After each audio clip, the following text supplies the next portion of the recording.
living in Frytown, down by the Fort Huachuca. No boots on my feet and nothing to eat. Now I'm here in Tombstone and Bay, and it rolls in. My God, how the money rolls in, rolls in, rolls in, rolls in. My God, how the money rolls in. Well, I was working the sluice box. I came back with handfuls of ore. I took it on down past 6th Street. I blew it all on some dirt, and it rolls in, rolls in. My God, how the money rolls in, rolls in, rolls in, rolls in. My God, how the money rolls in. Take it first, Steve. My father's a miner from Dublin. That he is. My brother's a maker of gin. And fine gin it is. My sister's a vendor of leather. My God, how the money rolls in. Everybody, and it rolls in, rolls in. My God, how the money rolls in, rolls in, rolls in, rolls in. My God, how the money rolls in.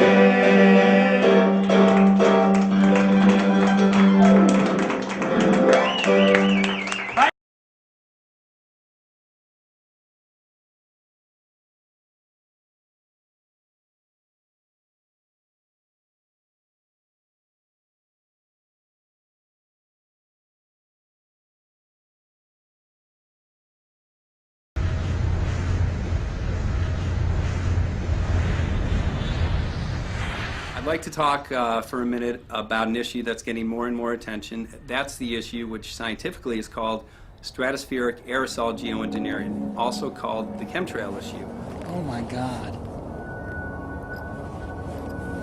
Holy. There's 1, 2, oh my God.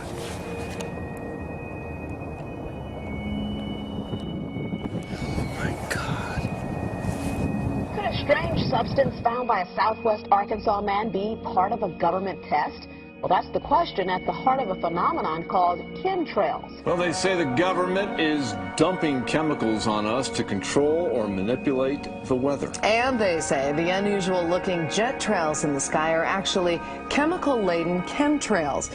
The survival of the human race, literally, is at stake. The physical survival, the level of health that people will enjoy, the survival of the planet.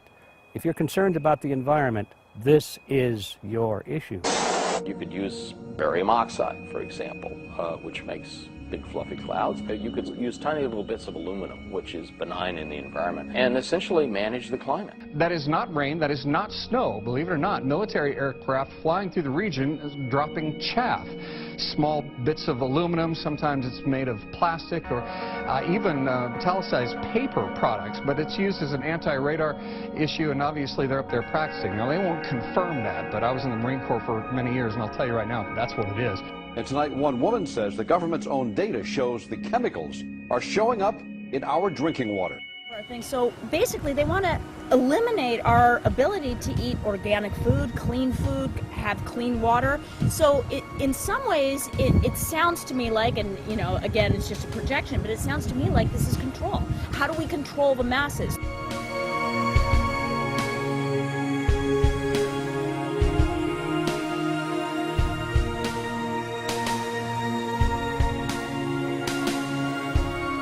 Just clarify, so 10 megatons of aluminum dumped into the atmosphere would have no human health impact. So let me be more careful here.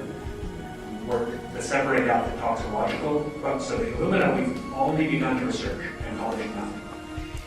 There was mason jars, and they were brand new, sterilized, and that's what we catch the rain in. Mm-hmm. And then there was a HEPA filter that we tested the air with. Okay, so you caught rain and then you basically filtered air. What did you find? Aluminum and barium.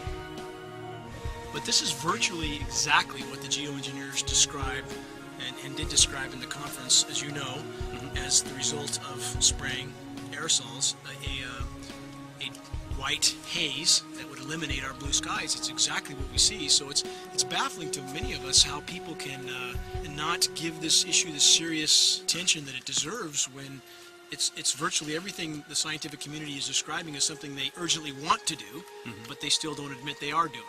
What shows you can make very high quality, and do this in just a jet in a very simple way, make high quality aluminum particles just by spraying aluminum vapor out, which oxidizes. So it's certainly in principle possible to do that, and there's a big literature that's already looked at that.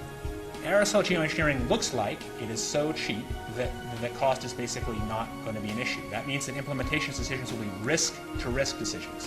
The risk of doing it against the risk of not doing it. And it makes the problem of how we govern it fundamentally harder and different and novel. And across the industry, they're seeing a decline in anything natural and organic that's growing. However, the effective crops have the aluminum-resistant seeds that have been manufactured. So part of the genetically modified crops includes a conscious effort to make those seeds and those crops resistant to aluminum. Is that what you're saying? That's the only thing that survives. Well, this is not an accident. No, it's not. So those people know what's going on. Absolutely. Yes, they do. Not only do they know what's going on, but they intend to benefit from it. They already are. They've been. That somebody is spending a lot of money and effort to spray the planet.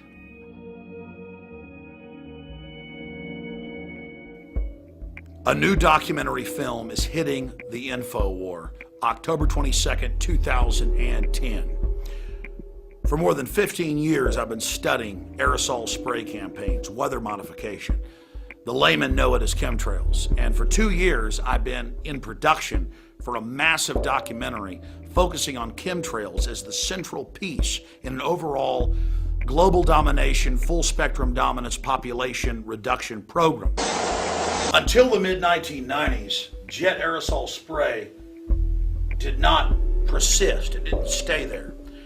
And scientists tested the samples and said it's aluminum dioxide and barium salts.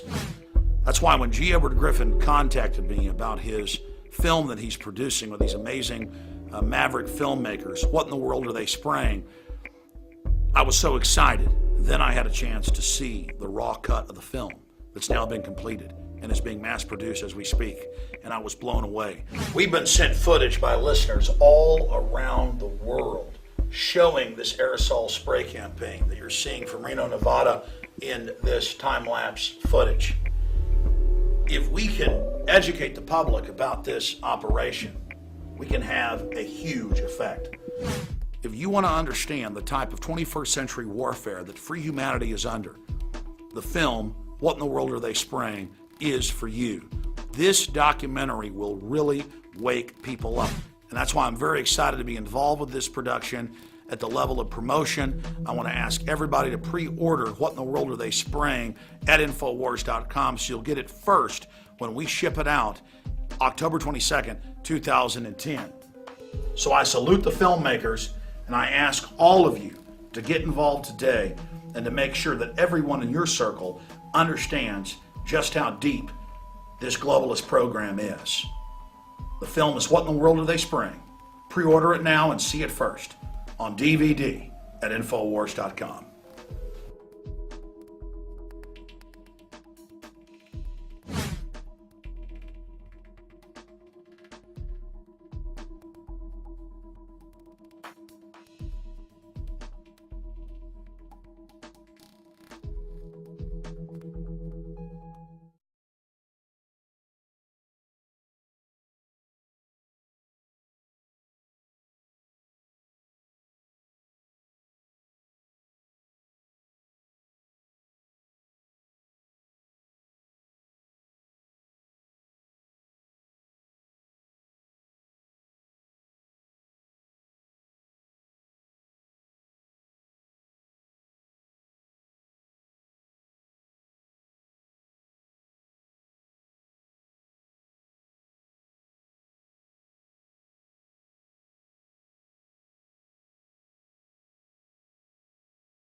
So basically it's because one is highly reflective, and the other reason is because aluminum is cheap and there's lots of it. Right.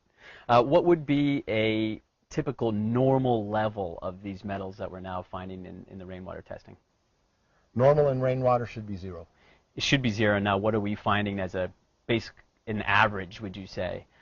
An average? Well, it directly correlates with the amount of contrailing and chemtrailing, persistent type, that's been going on in the previous 1, 2, 3, 4 days before. But under a normal condition, like today, there's not a contrail in the sky. There's jet going over, but there's no contrail. And this should be normal, close to 0, or just drift that's coming in from stuff over the Pacific Ocean, maybe in single digits. Right. But when you get a front go over, or you get a lot of contrails to the out to the west of us, then it'll jump to anywhere between 50 to 3,000 micrograms per liter.